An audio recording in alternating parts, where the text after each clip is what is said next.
మొట్టమొదలు అయ్యగారు ఇక్కడికి వచ్చిన కాంచి 7 వారాలు రాండి అన్నారు. తగ్గకుండా 7 వారాలు నేను తగ్గకుండా వచ్చిన. మా అమ్మాయి పావని నా కూతురు, 2 కుమార్తెలు 1 కుమారుడు. అయితే గర్భంలో నీటి పుడకలో నేను చెప్పిండారు డాక్టర్లు.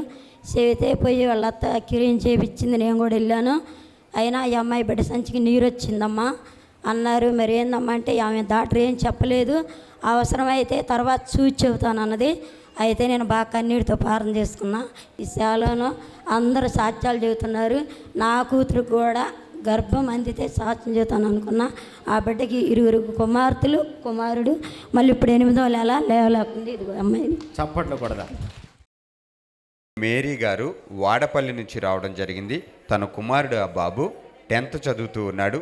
ఆ పిల్లవానికి కంటిలో ఉన్నటువంటి నరములు బలహీనపడ్డ కారణంగా అద్దాలు వేయబడ్డాయి అన్నమాట.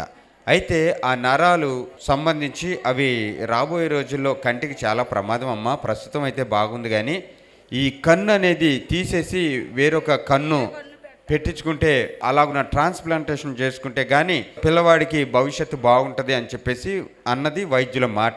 అలాంటి పరిస్థితుల్లో వీళ్ళ ఊరు నుండి ఈ తాడేపల్లిగూడెంలో జరుగుతున్న ఈ యొక్క పరిశుద్ధాత్మ అభిషేక అంజూర పండుగలో పాల్గొని దీవించబడినటువంటి ఒక కుటుంబం ఈ సహోదరికి చెప్పారు, దైవజనుడి దగ్గరికి రండి, ఉపవాసం ఉండి చేస్తున్న ఆ ప్రార్థనల ద్వారా దేవుడు ఎన్నో అద్భుత కార్యాలు జరిగిస్తున్నాడు, మీ కుమారుడి విషయంలో కూడా దేవుడు స్వస్థతనిస్తాడు, తీసుకొని రండి అని చెప్పినప్పుడు ఒక 7 నెలలు రావడానికి వీరు తీర్మానించుకుని ఇక్కడికి వస్తూ ఉన్నారు. 3వ నెలలో వెళ్ళి చూపించుకుంటే ఆ కంటిలో ఉన్నటువంటి నరాలు అవి యాక్టివ్గా తయారవడానికి మరి దేవుడు కృప చూపించాడు. మంచిగా అవన్నీ కూడా అనుకూలంగా ఉన్నాయి.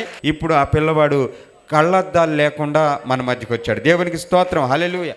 పాపకి కడుపులో నీటి పుడకలు ఉన్నాయి, కొవ్వురాయి ఉన్నదని డాక్టర్లు చెప్పారు. 2022లో 3వ నెల గర్భం వచ్చి పోయింది. అయ్యో బిడ్డకి ఎలా జరుగుతుంది తండ్రి, నేను అప్పటికే వస్తున్నాను, ఇక్కడ మొదలుపెట్టిన కాడి నుంచి వస్తున్నాను. ఆ బిడ్డని రామ్మ మరి అయ్యగారు ప్రార్థన చేస్తే నీ గర్భఫలం వస్తుందని తీసుకొచ్చాను. మరి అయ్యగారు ప్రార్థన చేసి పండిచ్చారు, అంజూర పండిచ్చారు. మరి అదే నెలకి ఆ బిడ్డ అలా నెల తప్పింది. ఇప్పుడు బాబు 3వ నెల పండంటి బిడ్డనిచ్చాడు దేవుడు. మరి దేవుడికి వందనాలు. అలాగే మరి నేను మొదట నెల నేను ఇక్కడికి వచ్చిన వెంటనే టీవీ ప్రోగ్రాం స్పాన్సర్ చేశాను.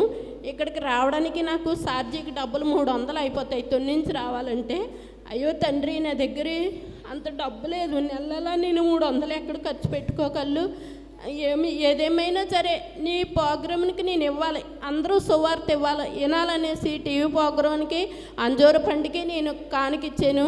అక్కడి నుంచి ధనం ఇంకెలా వస్తుందో నాకే తెలియదండి. ఎంత ధనం ఖర్చు పెడుతున్నానో ఈ సంవత్సరం లెక్కలేనంత ధనం ఖర్చు పెడుతున్నానండి. మరి దేవుడికి వందనాలు. దేవుడు ఇచ్చేస్తాడంతే. నువ్వు పొందుతున్న అభిషేకాన్ని బట్టి నీ దీవెనలు అట్లా కొమ్మరించబడతాయి. దేవునికి మహిమ కలుగును గాక. ఎవరికి నీటి బుడగలు తొలగించింది? మీ కుమార్తెకా?